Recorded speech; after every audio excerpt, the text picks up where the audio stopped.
afternoon, everyone. Just pleased and delighted to see all of you here with us. I'm Sarah Curitan. I'm the Executive Director of the New Jersey Historical Commission, and it's my honor to welcome you to today's program. We wanted to take this opportunity to share with you educators, New Jersey educators, what we have been working on to prepare all of us for the 250th anniversary of the founding of the United States that arrives in just a few short years in 2026. We have created a bundle of, not just a bundle of silences, which we'll tell you about in a moment, but a bundle of teaching resources and other materials that we want to share with you that we hope you're going to find useful in the classroom as you work with students and explore our 250 years of history as the United States.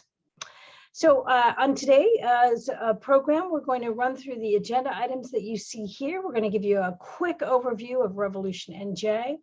We're going to talk about some of the themes that we've established for this anniversary, as well as our mission, which is that frameworks discussion you see there. We'll give you an overview of our professional development series. And we'll also give you a chance to ask us some questions and give us some feedback on how you think all of this material might work for you in the classroom.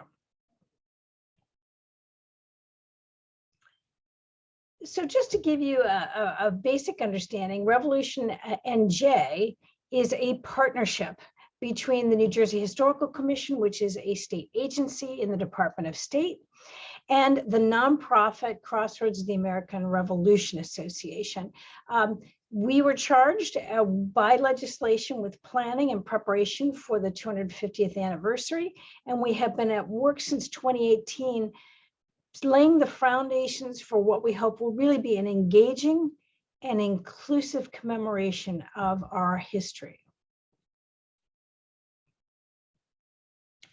Here's our mission statement. I hope it summarizes for you exactly what we are endeavoring to do. Revolution NJ is going to and is advancing the role that history plays in public discourse, community engagement, education, tourism, and scholarship in New Jersey. And you can see that history and history education is right at the forefront of what we are focused on doing.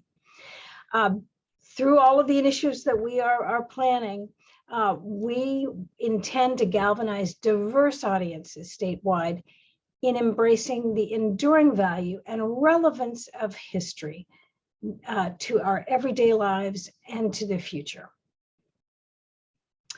We established, as we began working together on this big project, six goals. Yes, I've got the number right, 6 goals for Revolution NJ, and you can see those on the screen here.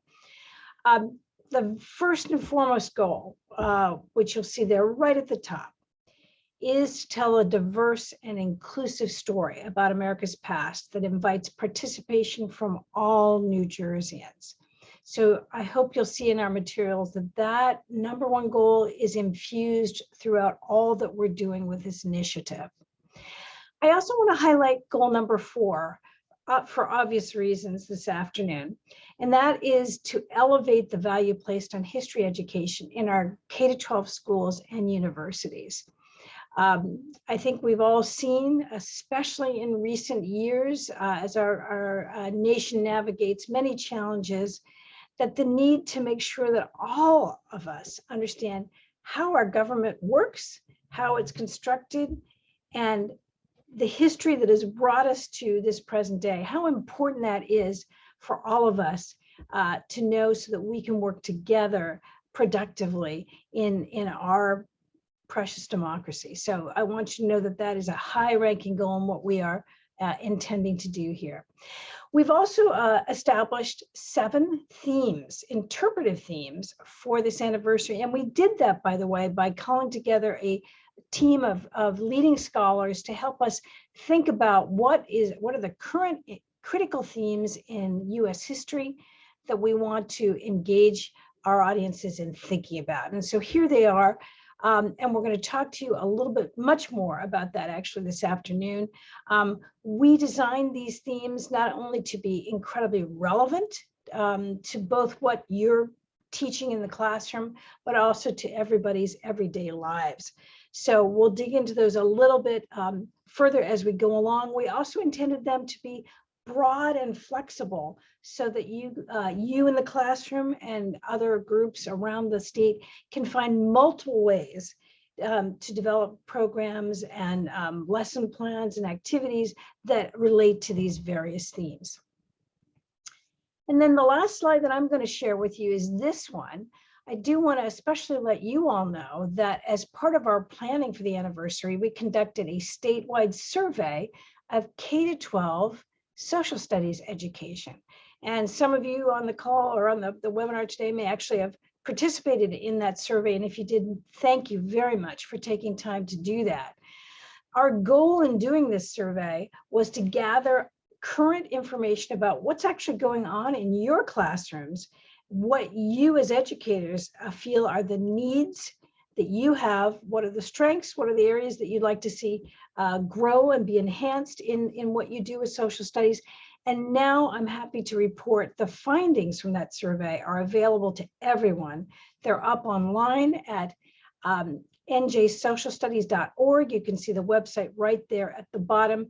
And we truly hope after this webinar that you'll go and visit that website, dig into it and learn more about what we learned. We'll be using that data, by the way, to inform our activities for Revolution NJ moving forward.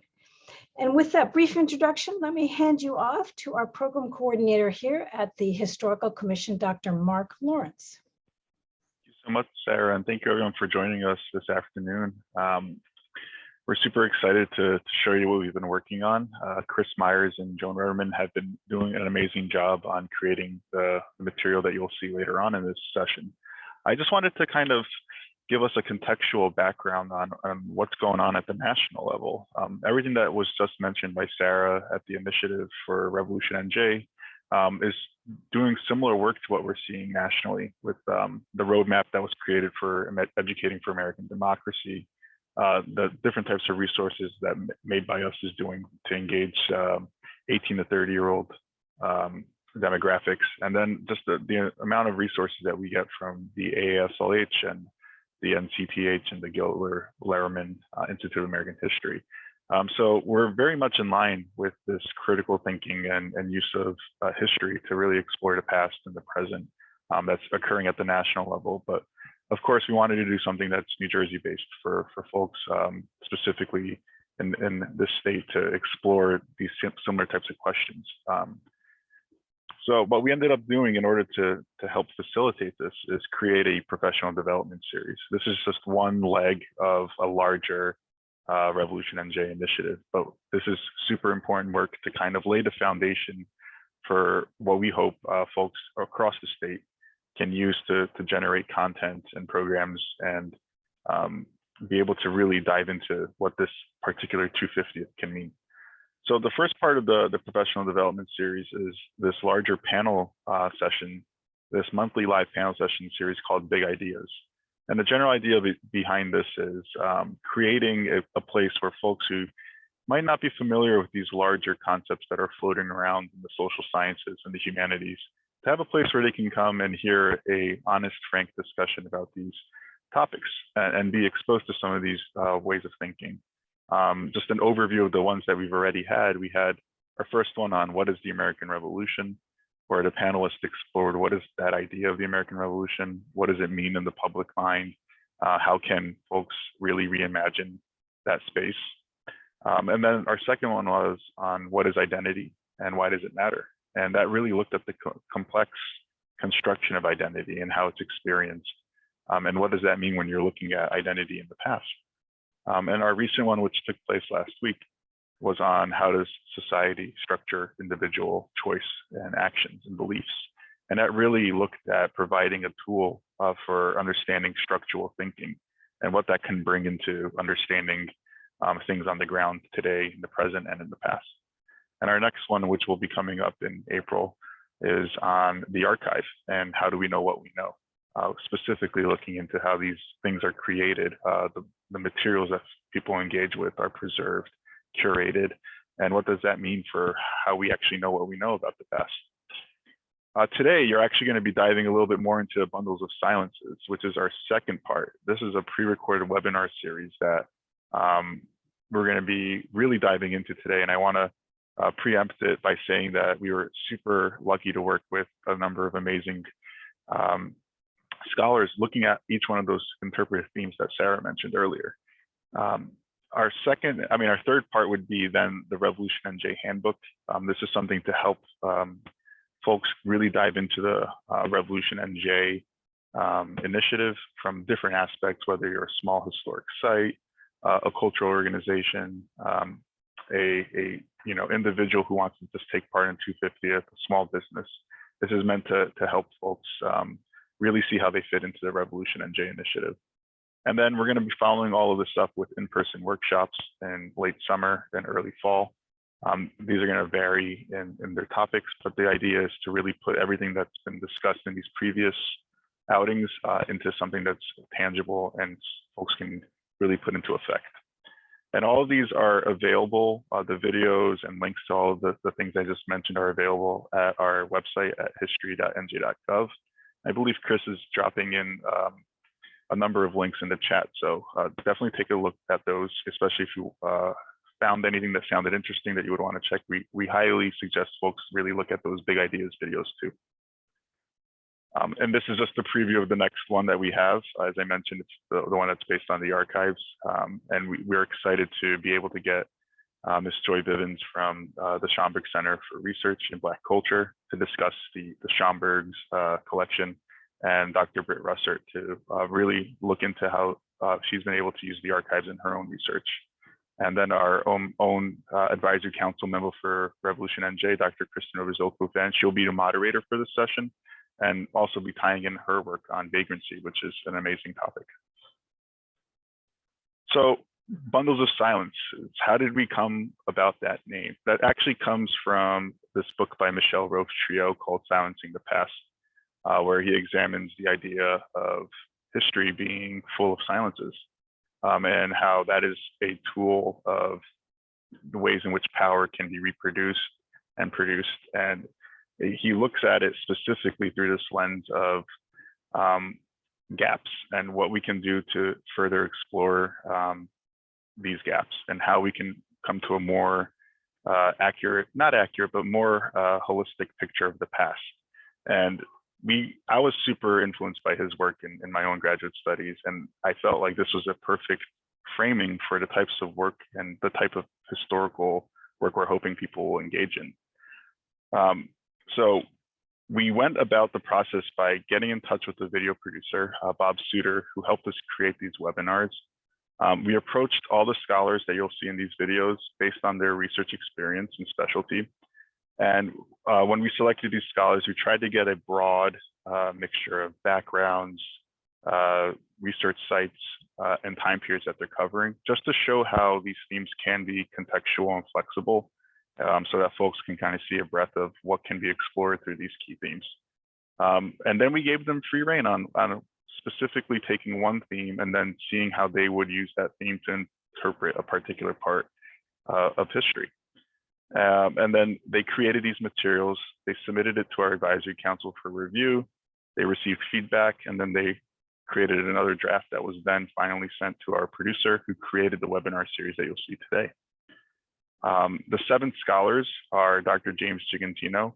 He did the particular theme of New Jersey as a battleground. Dr. Jameson Sweet, who did property and sovereignty. Dr. Elena Roberts, who did inclusion and exclusion. Dr. Andrew Shankman, who did revolutionary ideals. Dr. Kathleen Lopez, who did movement of people. Dr. Martha Jones for political participation. And Dr. Edward Gonzalez-Tennant, who looks at the historical process. All of these materials are on our website, and you'll also see on our website a link to additional readings, FAQs, a transcript if available. So there's additional resources for these particular videos. And on top of that, today we're going to be introducing the educational materials that are also now going to be part of that resource database. So I'm going to show a brief clip of these videos, and I realized I probably have to turn on the sound sharing. So I'm just going to stop sharing for a second to reshare. Okay, let's get that going again. And we'll start the video.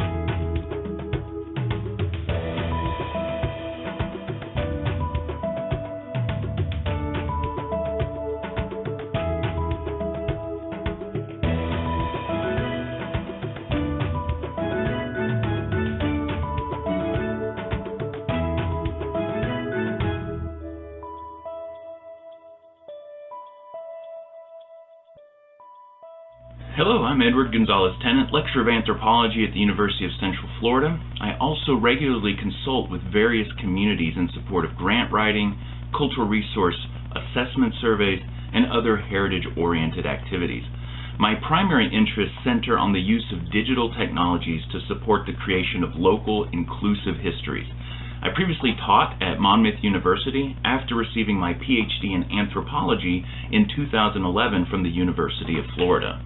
Today I'll be sharing some thoughts and ideas on the historical process. This includes talking about the relationship between historical narratives and facts, and the challenges facing interpreters who want to engage audiences in interpretations that are not only true, but perceived as true. Part of the challenge results from who writes history. We'll move beyond adages about winners writing history to think about the emerging ways of knowing the past. Ways that remind us how different people experience events in similar ways, or unique ways. These new approaches, which we'll refer to as doing history backwards, moves beyond simplistic linear narratives to embrace the complexity of historical narratives, to celebrate the messiness of writing history. This leads to a discussion of where historical data comes from and the silences that can often result if we only focus on authorized sources or authorized archives. All of this reminds us of our obligations to the public to craft transparency in the historical process. We'll also explore the sources of historical data, including creation of inclusive archives through processes like oral history. I'll briefly discuss other sources, some familiar, like the federal census, and others perhaps a bit more obscure, like historical aerial photographs and topographic maps. I'll also discuss how old and new sources of data present new opportunities of making these data interactive and exciting. Finally, I'll present a couple brief case studies from New Jersey and elsewhere, projects that drew on these emerging trends to meaningfully engage the past, present, and future. So that's just a brief overview of what to expect in these videos. You'll have the scholars typically introduce the background and the context of the theme, and then they'll jump into a case study. So as I mentioned, each one of these videos will have an overview of additional readings, FAQs, and then also now, as I'm about to introduce Joan Rudderman, education resources and materials that you can use and use the lesson plans that are also being provided to kind of create an easy way to jump into this Revolution NJ initiative. And I'm going to pass it off to Joan right now, who will walk you through some of the materials that she's been working on with Chris Myers. Hi, I'm glad to be here today. I'm a retired educator and helped Sarah and Mark, and I was delighted to be able to work with Chris for this. As a teacher, I'm always enthused about opportunities like these New Jersey Revolution lessons. But at the same time, I always ask, well, where am I going to fit this into an already packed curriculum? So as we look at these Rev NJ lessons, foremost, we want you all to know that the intent is to provide quality materials to make your lives easier. Lessons that literally fit into what you already are committed to doing with your students. So before we look at some of the specifics, and the examples of what's provided, I want you to consider this practical intent. First, isn't critical thinking the key to what we want students to understand and be able to do? These videos and the supporting materials engage your students with scholars who think deeply, critically. Indeed, the series begins, as you just saw, with Dr. Gonzalez-Tennant, who is illuminating the historical process as he addresses the complicated answer to the simple question, how do we know what we know? Each of these 7 historians in this video present content through the lens of historical process and critical thinking and analysis. Then, with supporting materials, we invite students to participate in this process using the skills modeled by the scholars, indeed asking students to be historians. Next, New Jersey and indeed our nation are preparing for a big occasion, this 250th anniversary of the Declaration of Independence of the 13 colonies in 1776. The big day is July 4th, 2026, but festivities and activities are already in the works to mark this event and those leading up to it. Of course, the American Revolution is part of the curriculum, but this history takes on a renewed relevance in light of this important anniversary. Students appreciate big moments in history that are part of their lives. This is something that they can tell their grandchildren about, where they were in 2026. This video series enhances lessons on the American Revolution in ways that are not usually considered by textbooks that we often use in school. And to that point, as we all seek to bring lost or quiet voices into U.S. history, this series engages thinking through multiple perspectives, bringing the history of Indigenous, Black, immigrant people into the complex mosaic of American history. And finally, New Jersey was the crossroads of American Revolution. More significant battles were fought in New Jersey than any other area. Our New Jersey students should know and be proud of the role that this colony and then state played in the founding of our nation.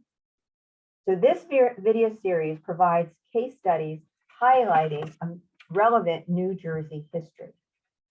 So let's look at what's provided.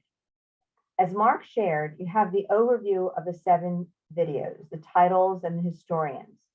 So now let's look at the supporting materials that are provided for the teachers. We're going to start by using Gonzalez and Tennant's historical process as the example. First, the scholars have provided a transcript and frequently asked questions, importantly, works cited listings. Next, we provide a resource guide for teachers that can be used for middle school and high school. First of all, we provide a synopsis of the video. This is a quick way to introduce the video to students and the introduction of the scholar. Next, we provide key concepts that the scholar develops. Note the timestamps. This will make it easy for teachers to choose to use the portion of the video that is most relevant to what they want to use, when they want to use it. And then we have review questions that can be used to guide students and to encourage follow-up discussions and offer a means for formative assessment. We have activities, and the activities are intended to engage students in the skills and strategic thinking that's modeled by the scholars. To that objective, the activities encourage students to connect to their own interests and/or communities. In light of how tight time is for teachers and students, the activities are not complex. Several encourage students to work in teams and then come together to share findings using the jigsaw effect. And finally, resources. To assist teachers, we provide links to supporting materials, which also can be a jumping off point for more sources. Then, to further assist teachers, we've developed 3 lesson plans. So the first thing you'll have is with each video, you will have a teacher guide, almost like a 1-page that will give you your review questions and key concepts and help you to engage with the video in the most productive manner for your classroom. Okay. Do you have any questions on that? All right, so let's move on. We have developed 3 lesson plans. We'll start by looking at getting started, more to the story.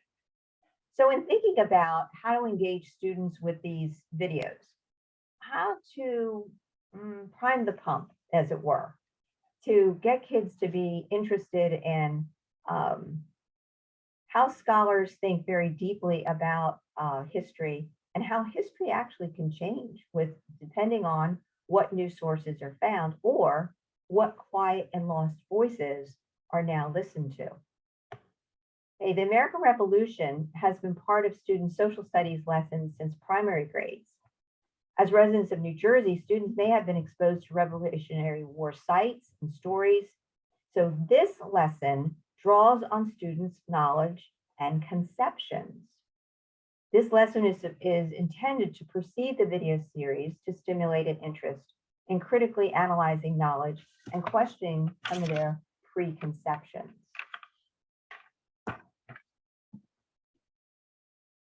So you can see what we have provided, again, is that the duties of writing this as a lesson plan that would be encouraged by your supervisors.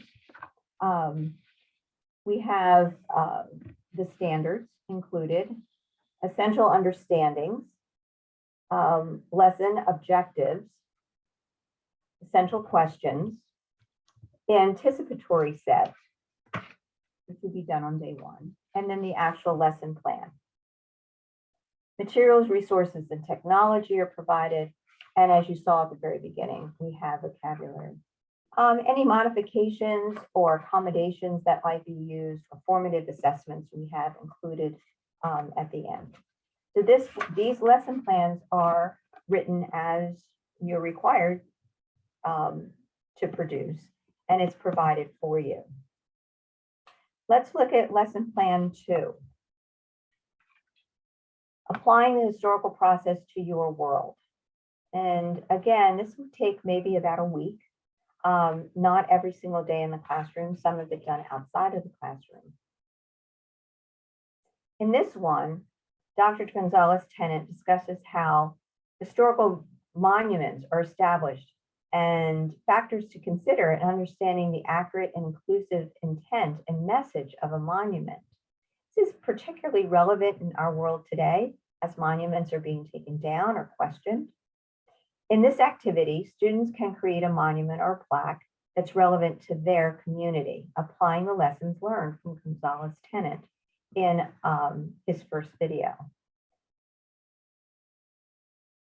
So as you can see, students will engage with what has gone on in their community, something of interest, people of interest. And there's also a possibility that students will consider that no monument should be developed or suggested for their community. And in that regard, they are asked to discuss their reasons why. Again, we're trying to provide opportunities for students to engage in historical thinking, to act in groups as historians do, to consider a product that's relevant to them and that engages them in their own community in ways that they might not have considered in the past.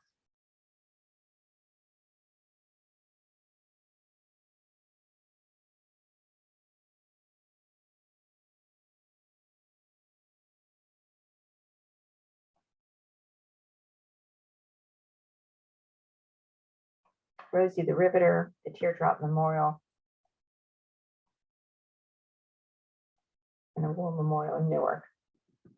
Again, thanks to Chris, we've included everything we think that a teacher would need in order to engage in this curriculum, intended to be just about a week, and using engaging students in critical thinking, research skills, primary sources that you want them to, is part of the curriculum that we want students to know and be able to use. But the lesson plans are there, and it engages them in thinking about their own community and the ways that they're hearing in these videos historians consider history and how to engage in history. Let's look at the third lesson plan. This is intended to follow the seventh and the last video with Dr. Kathleen Lopez. This lesson plan is conducting research that's relevant to you, specifically for students. It's about a week duration. This lesson encourages students to apply research strategies and thinking that's learned through the Bundles of Silence video series with a subject that's from their own neighborhood or their own experience. Students will discover the history of a specific immigrant community and through class sharing, discern common patterns shared by immigrants. There is, in this, we understand that everyone is an immigrant to this nation. In many cities and communities in New Jersey, different immigrant communities came to an area and settled. This is asking students to find the history of those people. Some immigration communities have moved out of the city, have new immigrant communities have come into the city. And so in some cases, students are restoring lost history or groups that have been forgotten. They are looking at current communities, and they're discovering the stories behind the migration, how these people came to the United States, how they came to New Jersey, how they came to a particular community or city. How did they earn a living? Where did they live? What cultures they brought? One of the things that we're encouraging students to do is look at history in a very relevant way.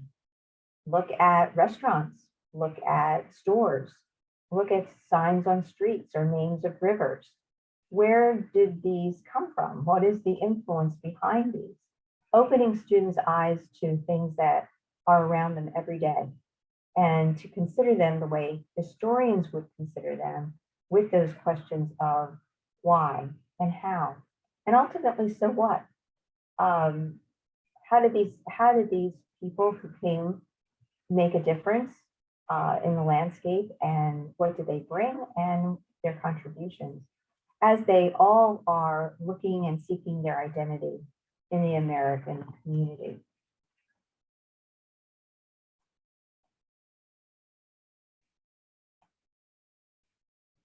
Now, these three lessons are just a start.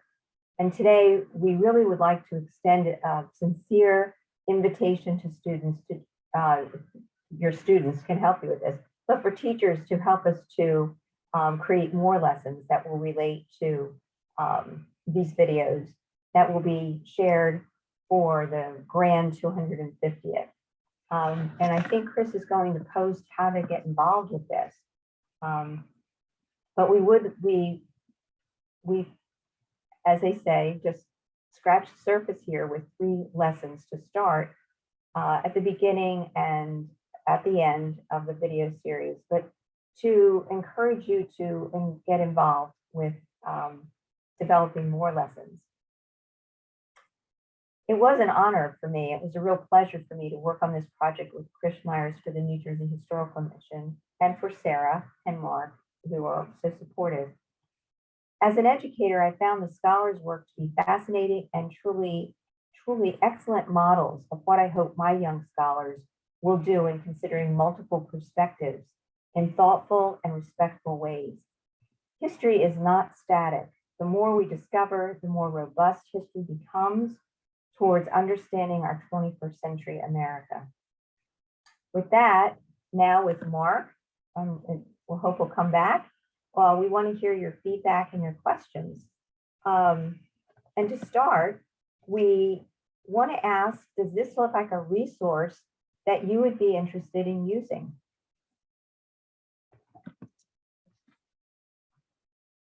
So Mark, can people bring themselves on and unmute and open their video, and we can listen to questions, or they can email us? How are we going to do this? Yeah, so we could use the Q&A feature for folks if they wanted to leave us any comments. And the chat room is open. And I believe if you raise your hand, we might be able to put you on live. So does this, to start, we're asking you, does this look like a series of resources that would be useful to you and that you would be able to engage in?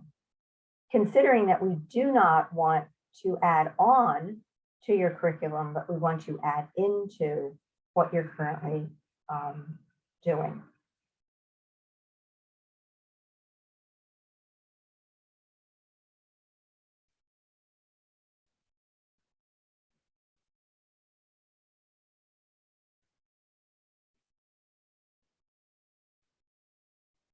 We also are curious to know if your current curriculum is able to incorporate these materials. Can you see how these would fit in? I've just opened up the chat. Everyone can talk to each other. And if you do have questions or wanted to respond to these 2 questions that we've asked about your own, how you would apply it within your classroom, or if there's something that you're looking for, please raise your hand or take yourself off speaker and feel free to talk with us.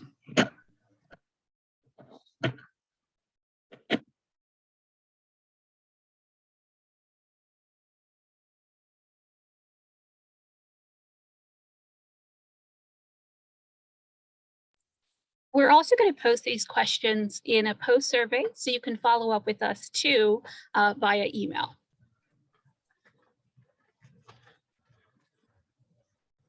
Very curious to know what you would like to know from us. What questions do you have for us, and what can we clarify? Anne Walpole has just posted. She said this is going to be a great program for her teachers in training. Her focus will be on the 250th, and she wants them to be involved. That is delightful. That's wonderful news.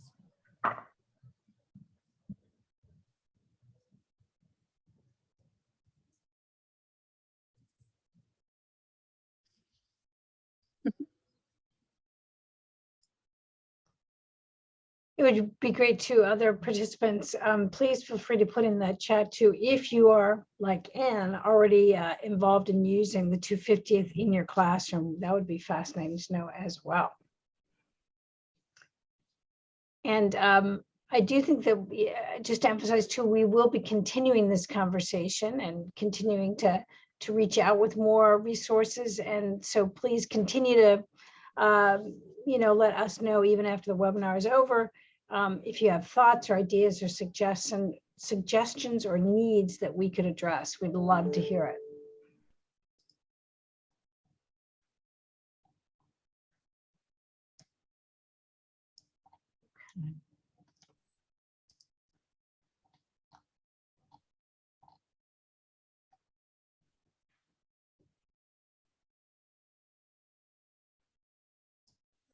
I don't see any additional questions. And I'm just checking to make sure nobody has their hand raised. Okay, I don't see anybody else with questions. Hopefully you'll find these resources very easy to use. They are not posted yet. We're just putting a couple of finishing touches on them, and they will be posted on our website for the New Jersey Historical Commission very soon. And what I will do is email everyone who participated today so that you can see where they are linked once they are posted. And somebody in the chat said, I need some time to digest and I'll have questions. Absolutely. Yes. We understand that. We are here. We're not going anywhere. So we're eager to hear from you whenever you have questions.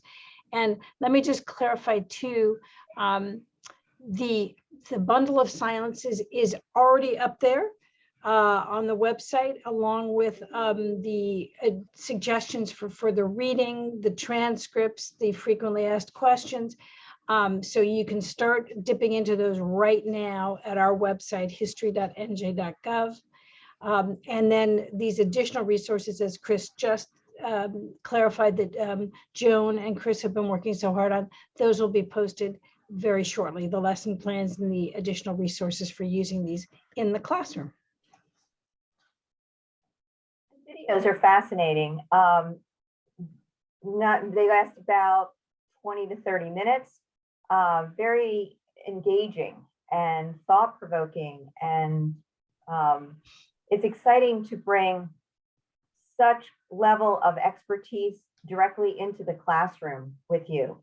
I think once you have a chance and you can look at these right away, as Sarah said, if you have questions and responses, we would love to hear from you.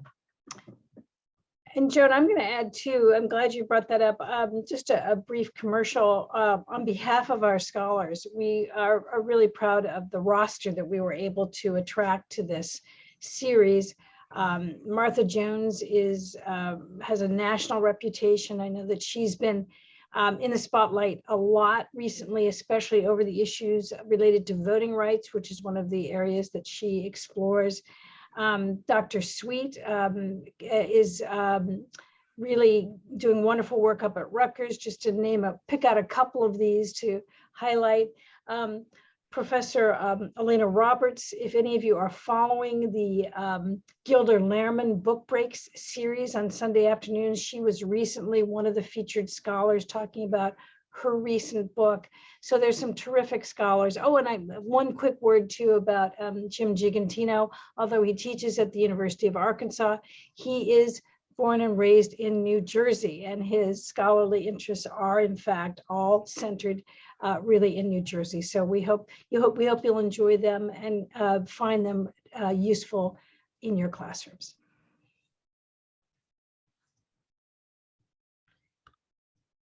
And with that, Chris, are we about at our time? Yes, we are. I know Everyone, our teachers are very busy, so. and tired at this time of the day. Mhm.